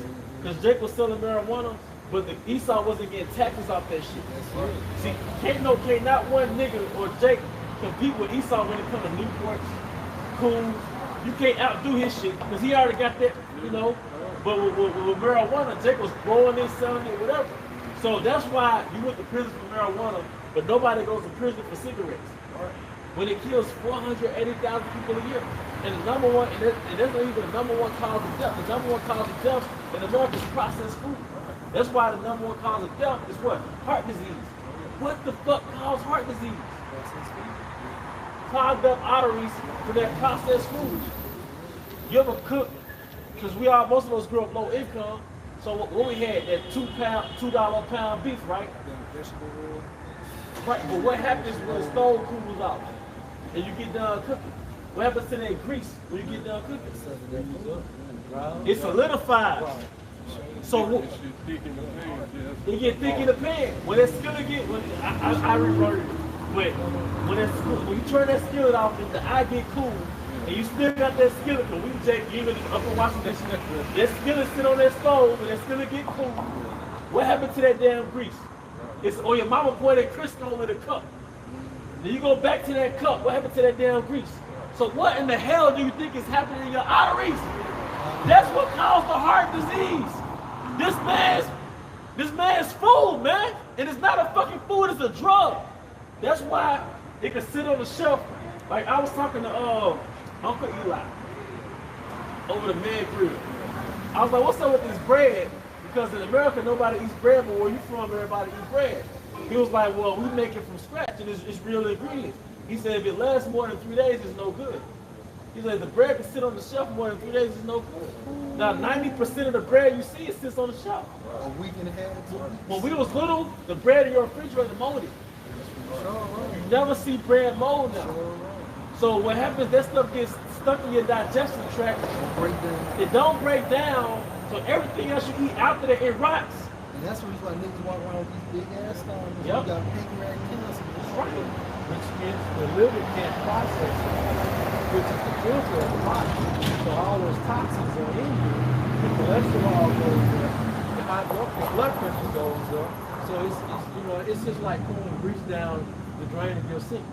And it's I'm sorry. So like, it just clogs everything up. You know, a few days later when it's solidified, what happened? Your drain back. That's right. Now that water don't go down. Right. That water stay in the sink. Right. Now the stomach getting bigger.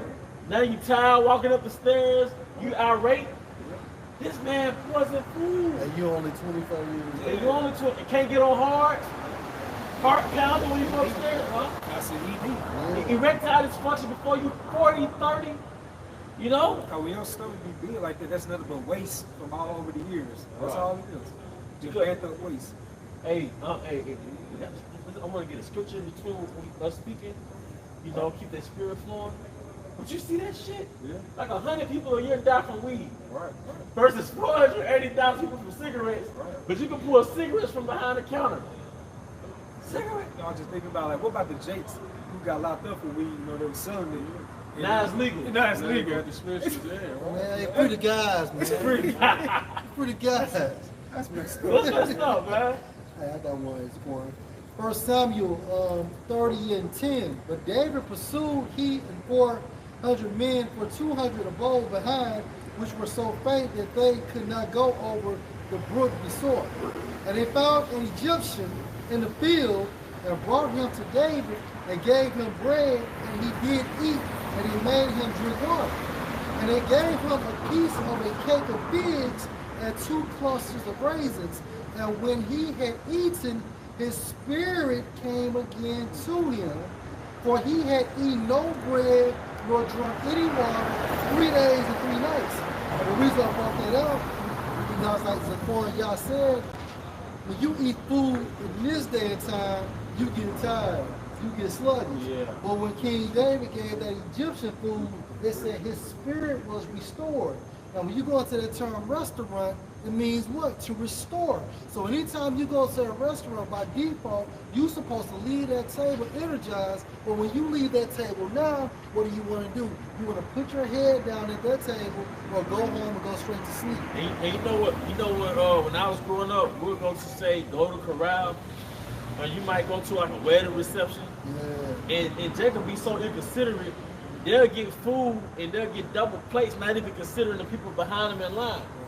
But Jacob be big stuff. Like the nation of Israel, Southern Kingdom, they big as fuck. And there's mainly who up in there down south.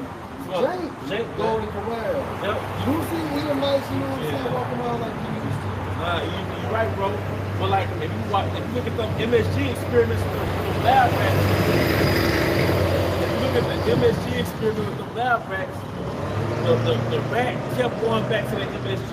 It kept going back to the sugar cube, and it was an obese rat. So if they know that if this is going to do this to this rat, you don't think they know it's going to do this to a human? Right. So they tested out their drug before they put it on the market. It's a fucking drug. So even, we got the laws, we keep the laws primarily. But in Babylon, man, you gotta beware of the king's meats, man. You gotta beware of Satan's devices. Right. If I can add, even with the bread right here, you got it though. I'm gonna get this Ezekiel 4, which showing you what the bread was made from back then. Right. Because even when I look up the word, bread in the Hebrew, it goes into grain or food. So it ain't even going into the bread that we eat today. Right. Yeah. Even when the Bible speaks of corn, it's talking about grain. It ain't talking about the starch that we eat today. Right. That ain't even talking about it. Like the people in Europe know that just off of the, like corn in the Old English means grain. But you know, when you look it up in the Hebrew and the Greek, it tell you it's talking about grain. But you know what? I've been reading the book of Exodus. Yeah. And I thought about this, like our dietary out there, you know the diet we had out there in the wilderness, right? Think about this. The Most High gave us bread in the morning time, and in the evening time he gave us meat. That's a light diet. So by the time, it comes, afternoon, evening time, your body broke down the bread. And so when it's time to go to bed, dealing with the meat, the body can easily break down the meat. So it was bread in the morning time, and then it was meat at night time. Manna and quail. They were walking from the morning to the evening, so their metabolism was up. There you go. And so it broke down the bread. It broke down the meat. There you go. But you got something called the Mediterranean triad. Triad meaning three. And that's one of the things that was in our staple in every meal was olives, bread, and wine. Jacob be like in an agrarian society, on your lunch break, you might drink a little young. Yeah. One of the things that we drunk like Gatorade was like goat milk in the ancient world. Goat milk in the ancient world was like our Gatorade back then. Yeah. You see? Yeah. I'm laughing at something, okay? Go ahead, We bro. need to bring this out. Go ahead. Oh yeah, go ahead. Hey, because he's talked about how these food chemicals and stuff. And this is Ezekiel 28:5. By your great wisdom and by your traffic have you increased your riches. Now traffic goes into what your business, right? Business also supports how Esau deals with drugs. And food is what? A drug. So you're trapping your food too. Because your food calls people what? The promotion of becoming addicts, man. Yeah. And we've seen this through your research with the rats, how the rats are addicted to the MSG and all of that. So that's why Jay can't goddamn it go a day without eating a Snicker bar or a Twix, because it's a chemical. And there's a direct correlation between violence in the ghettos and processed food. There's a direct correlation between violence in the ghettos and processed food, man. That's right. This man is the devil, man. Right. And to the best of your ability, pray to Yahweh by Hashem Yahushai to lead you into living foods, man. Most food is sitting on the shelf, it's not food. It's like a dead person, right? You put embalming fluid on them to get them to make the illusion that they are alive. If you let them go through that natural process, they're gonna decay right before you. They're gonna decompose right before you, right? So real food, you really gotta put it in the freezer If not, it's gonna decompose, man. You know? That Ezekiel brick. That's why. Go ahead. I'm gonna finish off.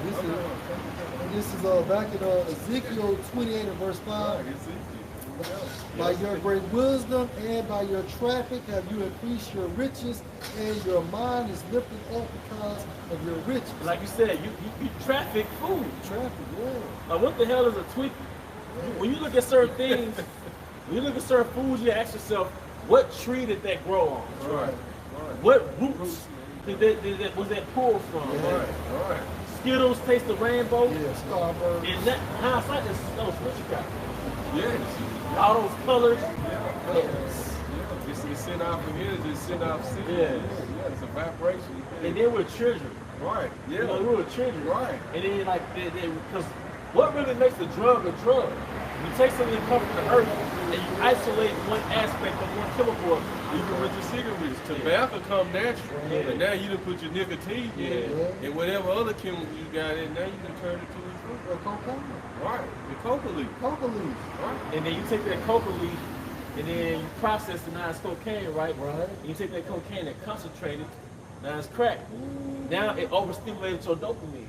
You take Yes. yeah, now you got you take that The test tubes. the sugar cane. Oh yeah, that's right. You can suck on that sugar cane. Right. You can peel that layer. When we were young, Yeah. we used to be able to walk. And when we were little, we walk to the park or something. Everybody get a bag of beers. You know, find some sugar cane.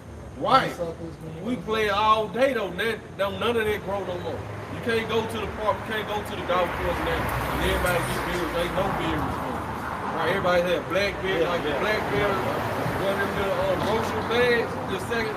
Everybody come with one half fruit. I'm talking about right now. Ain't none of that. With the sugar cane, the tree, get it. You know what I'm saying? Not only just that, we had fruits back then. We had Yeah. plums, pears, Right. peaches. Tree. You know, that grew naturally, and just about everybody had some in their backyard. And you know, guess what? One important thing too, and we didn't see that shit all year round. Right. In the store, you could damn near sell watermelon all year round. That shit crazy, man. Hey, no, go ahead. But no, sugar is a fucking drug, man. This processed sugar. No, yeah, because like if you take that sugar cane, so you can peel it, you can suck on the sugar cane. You take that sugar and you process the sugar. You discard the fluid, right? Roughly, you process that one element of that fluid, that sugar, and you refine that shit. It's gonna overexcite your dopamine. It's a drug. To the point where you get an alcohol, you don't care. Like, I don't taste it. The Most High got natural sugars. Your body needs sugar. It naturally produces sugar, but it's not the refined sugar. That's like you said. Refined is the word. Right. Because cocaine ain't nothing but refined coke. That's right. Which is a refined coca leaf. Yeah. Right. So sugar ain't nothing but refined sugar cane. But when you take that sugar and refine it, you concentrate it. And when it's concentrated, it's gonna overhype your dopamine. Now it's a drug. That's why kids be like, I want Starburst, I want Skittles. So Kroger's, Walmart, and then the walking trap out. It's walking trap. And my body know when I eat some shit that ain't real, like as far as the fruit, bro. You know what I'm saying? Whole Foods switched their pineapple to the brain. It was still organic, but this brain, it was some bullshit. I ate it. As soon as I ate it, my throat just started fucking up. You know what I'm saying? 10 minutes later, That's because everything out of season. I'm like, this pineapple ain't. Now, you know, it's pineapple season. I see it go from like oranges to pineapple, like the neighbor orange they got now, I'm fucking with. You know, they ain't no seeds. Look, and then the orange seed is the Valencia orange, the seed. You know what I'm saying? I was buying them. So I'm like, what's the citrus I'm gonna get now? It's the pineapples. You know what I'm saying? But I kind of stay more, like organic. I don't eat nothing but organic fruit. You know what I'm saying? If it ain't organic, I'm not fucking with it. And my body reject. I'm telling you, even though this pineapple said organic, they switched the brand. I'm like, I thought it was good. I couldn't figure it out. The first day I ate, I'm like, what's my throat feel like that?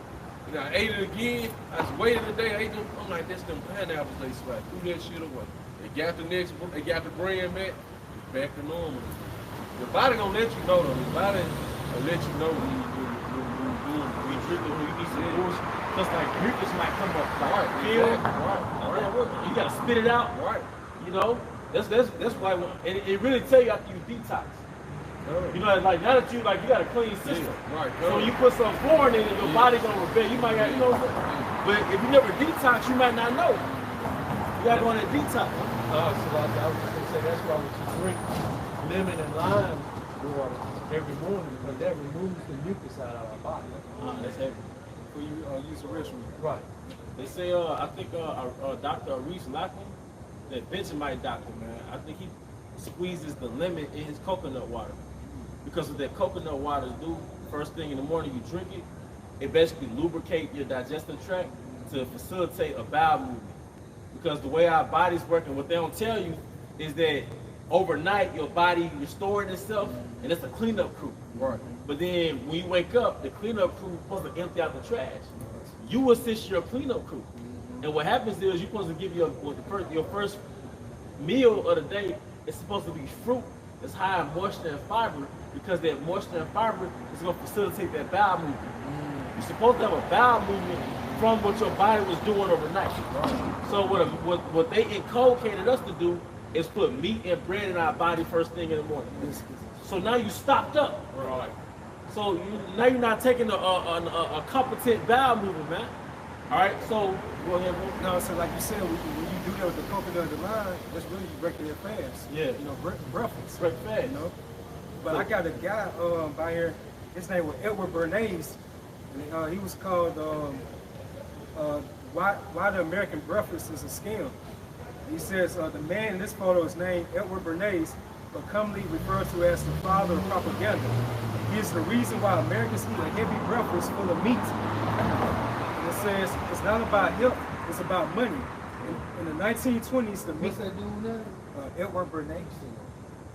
I want to say that was Sigmund Freud's nephew. His mom Really? was Anna Freud. Yes, I did a video because he got society to start smoking cigarettes. But I know he was the father of propaganda. Okay. Yeah, and Sigmund Freud is called the father of psychiatry. So all that shit is mind games, bro. My bad. That's straight witchcraft, bro. That's Like, bullshit witchcraft. propaganda is sorcery, bro. Yeah. 16, 14. Yeah. So it says in the 1920s, the meat industry wanted to push more product sales, so they contacted the father of propaganda, Edward Bernays, to launch a marketing campaign. He single-handedly manipulated the mass to start consuming heavy breakfast full of bacon, ham, sausages, eggs, and other meat products. He did that same shit with cigarettes, man. That's why he's called the father of propaganda. So what he got from Sigmund Freud and his mom, Anna, basically he learned these behavior techniques so he could push out to the public and engineer them to be addicts. And just thinking about what he was saying about the breakfast, I saw on Instagram where the guy took some instant grits, little water, and black pepper, put it in a bottle just like that, water bottle, and threw it out. That shit exploded like a bomb. Just instant grits. Instant bomb, man. Right. And you just think about it. You putting that in your body. Yeah. You know, and then you putting eggs in there, protein, you know, meat. You know, even though you say, I don't eat no meat, you know, you're still putting the egg in there. Right. You know, and then you can add the processed meat. So you really clogged your whole system up. It's great. Say it again, bro. I was watching on Instagram where a guy took some instant grits, a little bit of water and black pepper, put it in a water bottle just like that, and threw it out, and it exploded like a bomb. Yeah, cause grits ain't no but starch. It's corn. That's what grits made for. It's a starch, man. And then there was a right way to do it before. Esau polluted the corn. Because Issachar messed with that corn. Then what you call it? Maize. You know? But nah, hey, but you know, a lot of the food that you eat is really building food. Like when you the food is you supposed to, because your stomach shrink overnight. So why would you stuff meat and bread and just shock your stomach like that? Now the first thing you want to do is lubricate your digestive system to push that old overnight bowel out. And you're gonna feel so much better when you make that pattern, and you're gonna realize that you don't even have to overly work out like that. The weight gain was coming from you being stopped up and everything accumulate outside of you. And since you said this, Warren, because at the end of the day, when it comes to like a diet, it goes back to, I want to say, how one regulates his life. Your diet is 80%. 20% is nothing but exercise. Yeah. You can't outperform a bad diet. If we go, think about this. If I go eat a slice of, no, 4 slices of pizza, right, that could be maybe 800 to 1,000 calories. So meaning, if foreign go work out, we only gonna burn 200. So all of that, the calories we don't burn, that's gonna become stored fat. The stored fat gonna show up in our stomachs.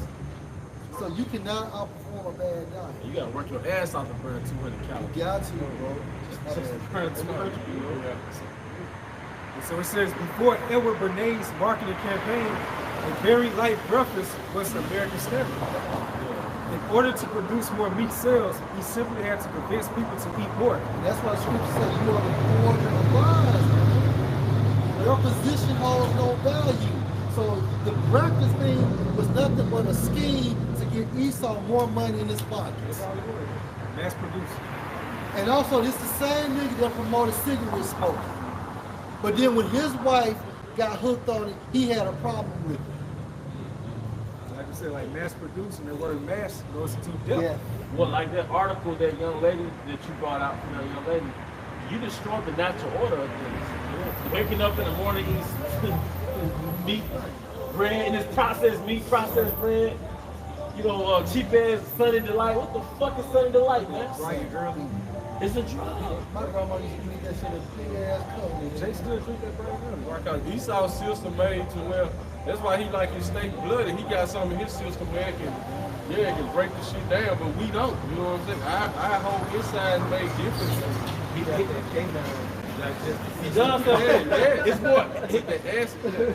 We said You got it. his system is more acidic. Right. Our system is more alkaline. Right. So like a lion, the inside his stomach is more acidic.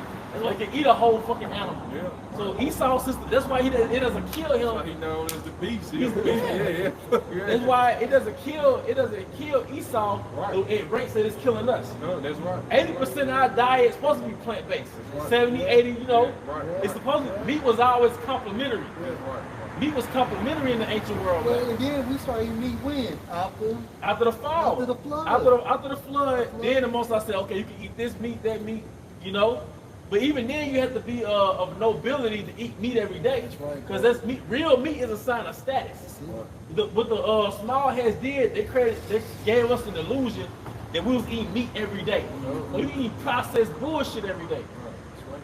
If we look at the scriptures, back in the ancient days, they only ate meat during special occasions. That's You right. know, go kill a fatty cow. You know, go kill the best cow. Yeah, because they come from out of town. Right. Yeah. Yeah. This is Revelation 16:14. It says, "For they are the spirits of devils, working miracles which go forth unto the kings of the earth and of the whole world, to gather them to the battle of that great day of Yahweh Almighty." Yeah, like you said, like working miracles, like that's witchcraft what you're doing on labs, man. Yeah. You know what I'm saying? Like you got all the different candy, different colors and stuff like that. And then the promotion is witchcraft. Right. Like where the hell did a Star Crunch come from? Right. You know, like Gush. Gush and little Debbie cakes, things like that. And then real cereal, you went into it before, it's grains. Yeah. It's the wheats and the staples. The cocoa.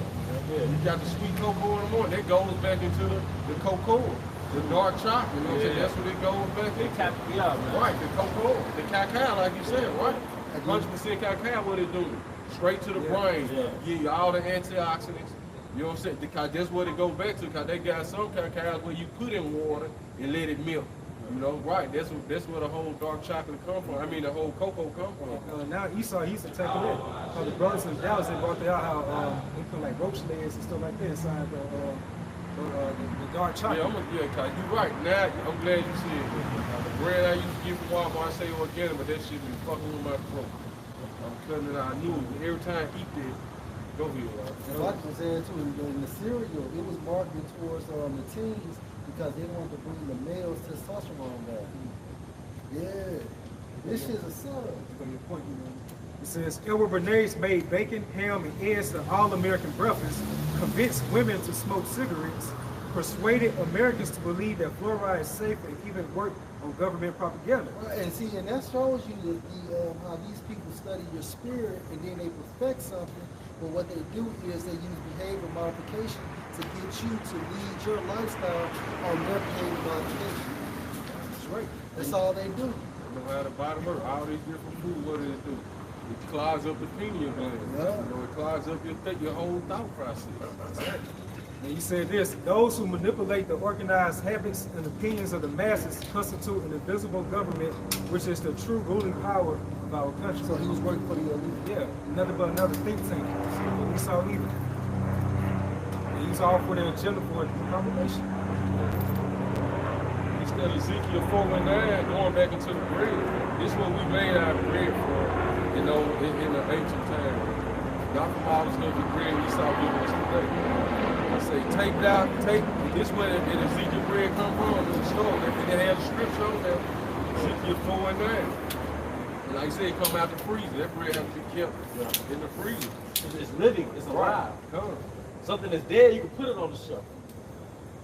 It said, take thou also unto thee wheat and barley and beans and lentils and millet and fitches, and put them in one vessel, and make thee bread thereof according to the number of the days that thou shalt lie upon thy side.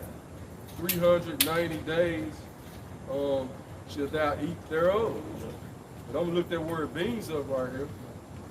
Cause just like when the brother wear bread, you know, we'll think it's the bread we eat today, but it's not. It's not made from the ingredients. Because real flour is like barley and different beans, and you make it into a flour. You know, you can buy certain brands where it's still like a residue of those things. The Hebrew word is called for beans. And see, you have to search, you know what I'm saying? You have to keep going through the search, but it's down here in the Hebrew Chaldean lexicon, which the word for bean down here is chickpea. You know what I'm saying? Right, chickpea. Because you would think of beans as, they taught us navel beans. Black beans. Yeah, all that shit is starch though. You know what I'm saying? But Dr. Seven was like the only beans that's alkaline, lentils and chickpeas. And of course green beans. But go ahead. That's the Middle Eastern staple. Right. That's what hummus made from. You go to the Mediterranean, it's made from the chickpeas. You can make a lot of meat substitutes for chickpeas. Oh, Chickpeas and nuts. right. Hey, when the Most High told David to get the post on the field, the post goes back to beans, man. You know? It goes back to beans, you know? Because the field produces beans, like it just, you know. But hey, you know, the point is, and we learn what real food is, man. Like, because it says that we're a new creature. So now you gotta learn everything over again, man. Like what food to put into this earthen vessel, man. All right. Was it on that, bro? I wanted to get that corn. You wanna get that corn? We finish out on that. This Genesis 27 and 28. It said, therefore, the Most High gives thee of the dew of heaven and the fatness of earth, plenty of corn and wine. Even in the NLT, it lets you know what the corn is, which I could have got in the Hebrew too, but it said from the dew of heaven and from the richness of the earth, may the Most High always give you abundant harvest of grain and butter for new wine. So even when the scriptures speak of corn, it ain't talking about the corn that he promotes today. It's talking about grain. Oh God. Hey. But with that, we hope you brothers and sisters were edified. Once again, we want to give our honor and glory to Yahweh B'Hashem, Yahushua B'Hashem Kakudash. Double honors to our elder apostles and elder bishops and great millstone rule well. Peace and blessings have to run into the house of David the elect. A Bible bomb. Come here, Shalom. We have our Shema Shabbat Shalom. Shalom.